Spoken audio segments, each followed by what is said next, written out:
The auctioneer's voice echoed through the room like a hammer striking an anvil. Each word he spoke was sharp, cutting through the thick tension that hung in the air. Sold! To the man in the corner. A fine bid. She's yours for the taking. Derek. Parsons, a widower of 5 years, shifted uncomfortably in his seat. His hands trembled, clutching the crumpled ticket in his palm. The young woman at the center of the auction stage looked out into the crowd, her eyes empty, her posture stiff and resigned. She was 19, far too young to be sold like livestock. But there she stood, her future determined by her father's desperation and her mother's silence. As Derek took a deep breath, the sight of her haunted him.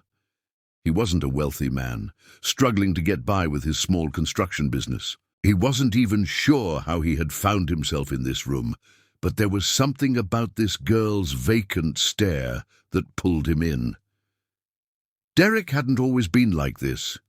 Isolated, burdened, withdrawn. 5 years ago, his life was filled with laughter, love, and purpose. But all of that changed when his wife Emily died unexpectedly from an illness. Since then, it had been just him and his son Matthew, trying to hold on to some semblance of the life they once had. But today, everything felt different. The girl being auctioned off was a stranger, yet she reminded him of a time when he believed in something greater, when kindness meant something. Derek thought of his son. Matthew was nearly grown, but still the thought of another child in need. Another human being stirred something in him. The bidding had started slow. Others in the room eyed the girl with disinterest or cynicism. But Derek's mind raced. Her life was being decided in front of him, and yet he had no idea what he could do about it. The auctioneer's voice snapped him out of his thoughts. "We have a bid of 5,000, now 6,000. Do I hear 6,000? Derek swallowed hard. He could barely afford to pay his bills, but something inside him wouldn't let go of the idea. What if he could change her life? $6,000, he called out, surprising even himself. A gasp rippled through the room.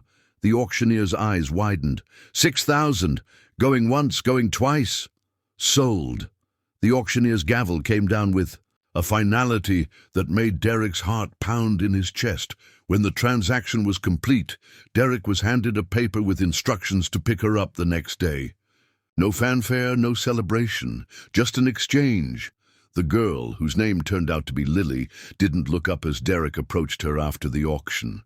She stood, her hands bound by a thin rope, her expression unreadable. She was a prisoner to her. Circumstances, her father's crippling debt, her mother's indifference, a world where her value was measured in dollars. "Are you okay?" Derek asked, his voice barely above a whisper. Lily's gaze flickered to his face for a moment, and she nodded slowly. But it was clear she wasn't okay.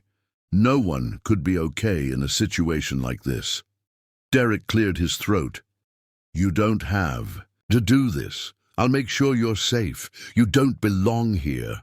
Her eyes softened for the briefest moment, but she said nothing. What could she say? A life of submission had been all she knew. The drive home was silent, the weight of the moment pressing heavily on both of them. Derek's mind kept replaying the auction, the coldness of it, the fact that people could treat another human being like property. He glanced at Lily occasionally, her face turned toward the window, lost in her thoughts. When they arrived at his house, a modest home just outside the city, Lily stepped out of the car, her legs unsteady as if she wasn't sure. She belonged anywhere. Derek's house was nothing fancy, just a place where he and his son had made do after Emily's death. He could offer her food, a bed, and a chance to rebuild, but it was more than just that. He wanted to offer her dignity. "Come inside. You can rest. You'll be safe here," Derek said gently. Lily hesitated, then followed him inside. Days passed, and though the silence between them remained heavy, Derek worked to make Lily feel at home. He didn't know how to talk to her at first. What do you say to someone who's been so terribly broken? He made her meals, offered her a room of her own, and let her be. One evening, after a particularly quiet dinner, Lily spoke. "Why did you do it?" Her voice trembled with vulnerability. "Why would you buy me? No one cares. No one ever did." Derek paused. He had asked himself that same question 1,000 times. "I saw you," he began slowly. "I saw you and thought, I can't let this happen, not to anyone. You deserve more than this. You deserve to be free." Lily's eyes filled with tears. "I don't know what freedom feels like." Derek reached across the table, taking her hand gently. "Then let's find out together. We'll figure it out." Over the next few months, Derek and Lily forged an unlikely bond. She began to heal slowly. She worked with him in the garden, learned how to cook simple meals, and even started to smile again. But the most significant change was in the way Lily saw herself, no longer a product to be sold, but a person with value.